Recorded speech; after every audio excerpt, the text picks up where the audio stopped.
Hey guys, it's me and my mic. We're back. Anyway, I did say I was going to post this video last week, but unfortunately, I didn't have any screen recordings to add. So I had to do the screen recordings first so that I could make an in depth video. But I decided that I wanted to share my trauma. So I've recently read this book called Ultra Processed People by Chris Van Tulleken, and it's a really insightful book. It basically goes through the evolution of food, the food industry, how we started processing food, what goes on when they process food, and how like stuff gets stripped, how it gets bleached, and basically a lot of stuff that I found quite traumatic. I didn't know, and I'm glad now I know, although it did traumatize me for a bit because I was walking around in a trance for like a few hours and I was thinking, like, when I finished the book, obviously. And I was like, really? Is it that deep? I didn't think it was that deep, but it is. And the best part about it, or should I say the worst part about it? No, let's be positive. The best part about it is that the people that own the food industries also own the pharmacological industries. So they're kind of connected, big pharma and the food industry. And then you get, I don't know, diabetes or whatever, thyroid problems while you're eating all these ultra processed foods. And then you go to the hospital and then you get Ozempic and pre-diabetic drugs and diabetic drugs and thyroid drugs, and they've got lifelong customers and patients. So basically, it's this whole cyclical kind of concept of they're constantly making money on people, and food is obviously the best way to make the money. Anyway, I wasn't as traumatized about the food part, but only because most of the food I eat, I cook from scratch. I love cooking and I enjoy what I cook. So I'm more likely to cook from scratch. And with meal prepping, gymming, and trying to keep healthy, I have a few staple things that I get. So, for example, I get Zenbi pasta, which is a yellow pea pasta that gets delivered. Then I get my meat. It's organic grass fed from HG Walter.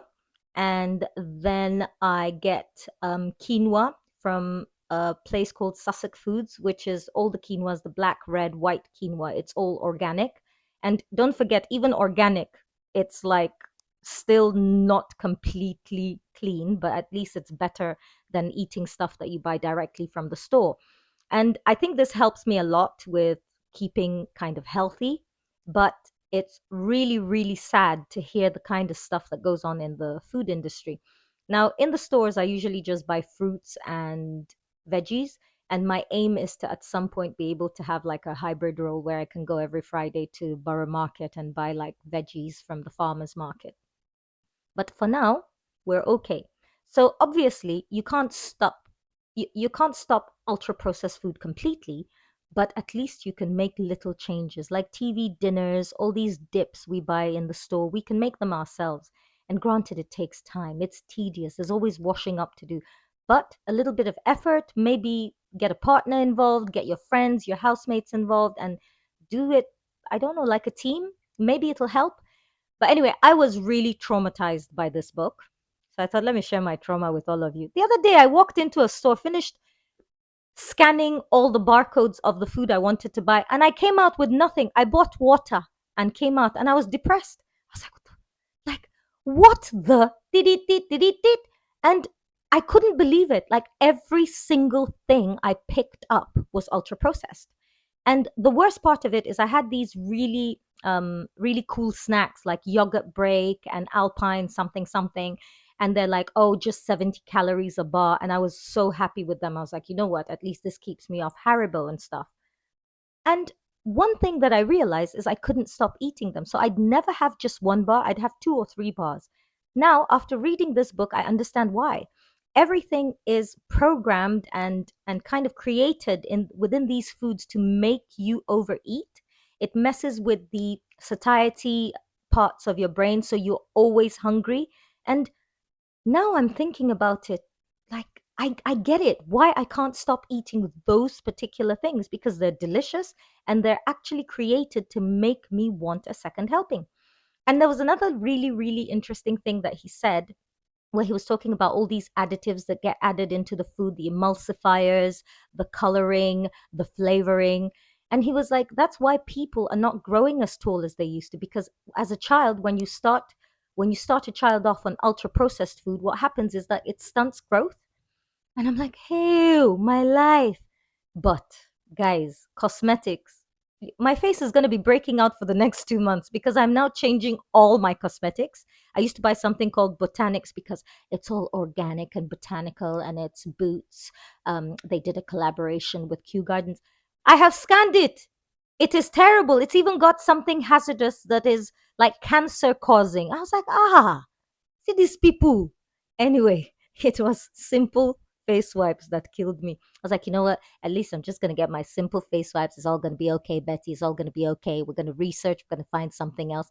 And I went and scanned my simple face wipes and they were horrible. They were like 40 or is it like 38 out of 100. Basically, there's an app that I downloaded called the Yuka app. It's some startup and they you can use it to scan barcodes on cosmetics and food and it tells you all the ingredients, all the additives, the calories, and then it breaks down the additives into hazardous, moderately hazardous, and then not hazardous at all. And so, you know what? It's a new little project I have. It's been keeping me busy. I'm doing my own research. Whatever I say on this Instagram, please do not take it as that is the way. Just go and do your own research. I'm just telling you what I learned. If it's of value to you, amazing. If it's not, oh well. Yeah, and basically this book is really good. I highly recommend it. Ultra Processed People by Chris Van Tulleken, some Dutch guy. And it do you know what, it just blew my mind and I can't believe that we're walking around and not knowing all these things because apparently all of this is public knowledge and that as long as you want access it's online, you can read about it, but I just never knew to read about it until a friend of mine almost bullied me into reading it. Anyway, I enjoyed it thoroughly. It's very insightful book, but I must say it was fun to read. I got it on Audible. So I was listening to it when I did the dishes, when I would go for walks. And it's kind of a pleasant read. Well, I don't like super serious books, but it had a bit of humor in it. The guy is really interesting himself. And the whole project started about him and his twin, where his twin gained a lot of weight when he moved to America, and they couldn't figure out why because their genetics were the same. But it was the fact that the twin was suddenly eating exclusively ultra processed food. It's a great read.